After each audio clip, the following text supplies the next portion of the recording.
This is Mark Richardson, a notorious Edinburgh-based crime kingpin nicknamed the Cocaine King, whose business ultimately ended him in jail, but didn't stop there.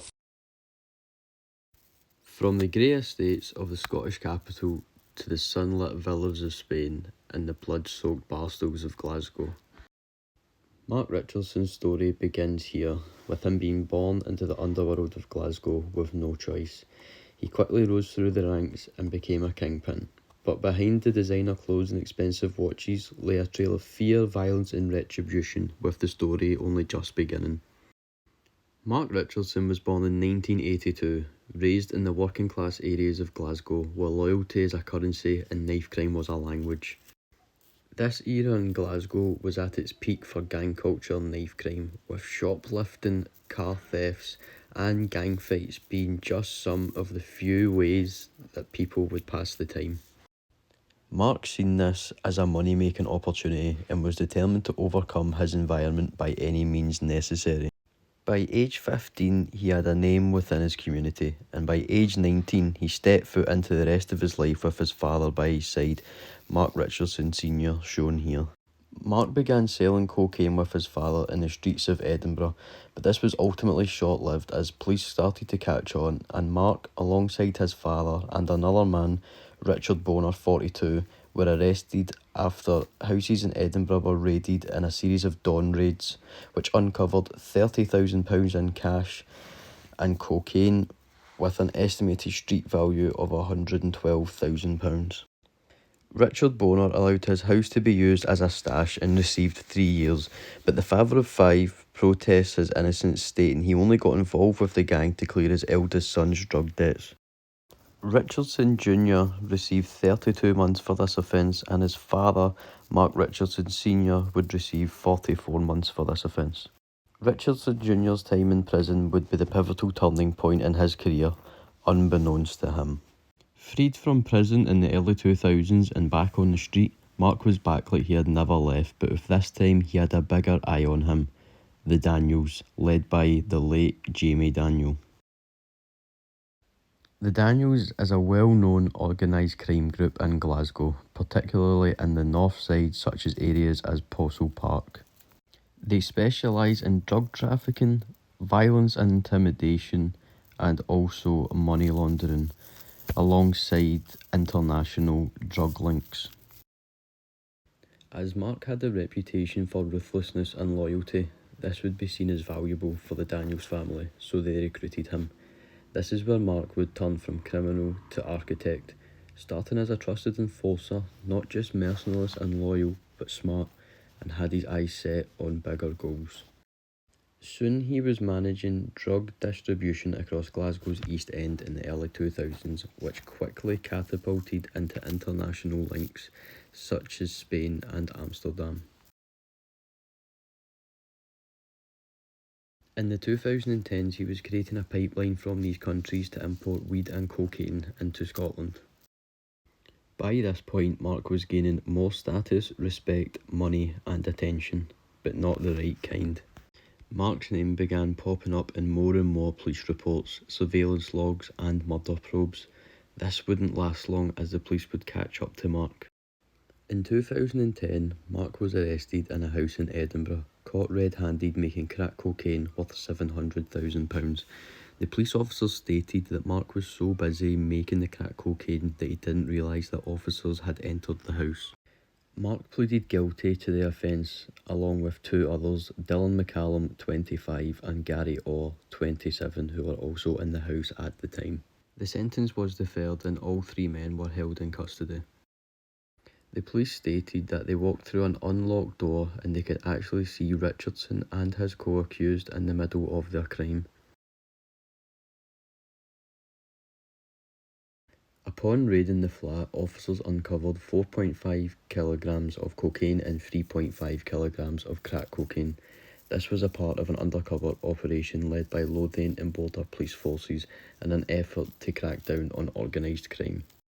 With this win in the police's pocket, this sparked a 2-year investigation which brought to light 40.8 kilograms of Class A drugs, including crack, heroin and cocaine with a street value of £2 million.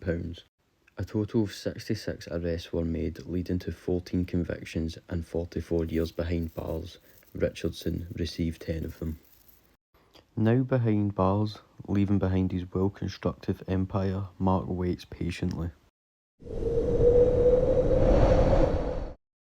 Not long after coming out of jail, Mark stays quiet, with his name only coming up in some police reports, but he would ultimately meet his bad luck or fate. As Mark left behind his Martile Taigo and stepped into his black Mini Cooper, undercover police spotted him and tailed him. Realising he was being followed, initially thinking it was other underworld figures, Mark made a run for it, taking police on a high-speed chase through the north side of Glasgow in speeds exceeding 65 miles an hour through 30 zones. He was apprehended and received 18 months for culpable and reckless conduct during the pursuit.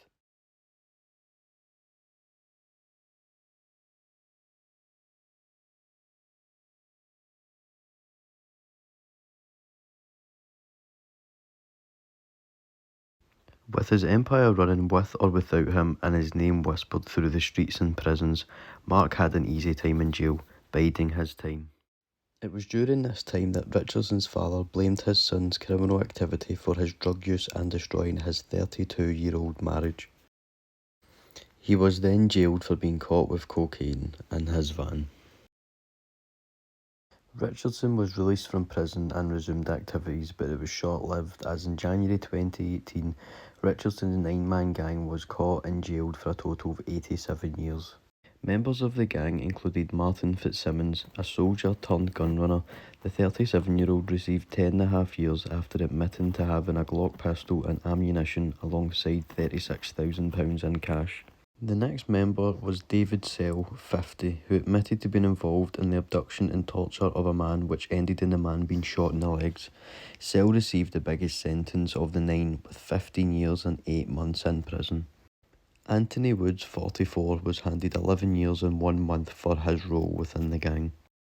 Francis Mulligan, 41, described as the electronic expert, was jailed for 8 years and 324 days, alongside Michael Bowman, 30, who received the same charge and was passed 7 years. Gerard Docherty, 42, pled guilty to recklessly discharging a firearm at a house and was sentenced to 10 years and 6 months.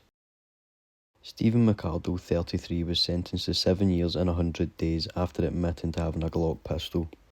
The final two members were Barry O'Neill, 37, who admitted to be involved in the supply of cocaine and received 7 years and 4 months, along with the ringleader and boss, Mark Richardson, who received 8 years and 9 months for having a Glock pistol. Richardson is currently serving his sentence in HMP Lomos. Safe in the environment he rules and thrives in, Richardson was thought to be untouchable. It was either arrogance or recklessness that set up the blood-soaked path he was about to walk. Introducing Ross Miami McGill, an ex-Union Bears boss who is trying to step into the void left by the Gillespie brothers, who fled to Brazil and are presumed dead. Richardson's gang, seeking to buy £500,000 worth of cocaine from McGill, used fake banknotes to scam the up-and-comer. McGill did not take this lightly and made it clear that he wanted blood. McGill aligned himself with the Lyons family, who have been feuding with the Daniels family in a bloody and violent decades-long gang war. The Lyons family, headed by Eddie Lyons Sr., trickles information to McGill relating to the Daniels family. McGill hired hit group Tamil Junto to enforce punishment up on and anyone sets it associated alight. with The Daniels clip, and Mark set to the Richardson. tune of Keep On Running by the Spencer Davis Group, then switches to a Stabbing, smaller and bungalow-type shotgun property shootings that's been set have alight occurred over the before last the few screen months, turns with black. McGill's group up in the heat.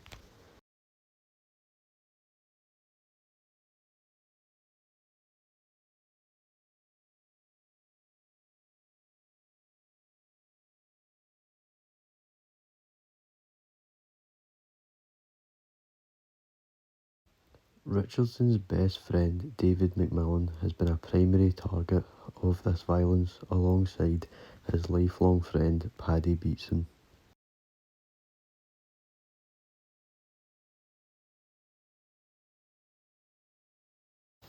Richardson's career of terror seems to be coming to an end.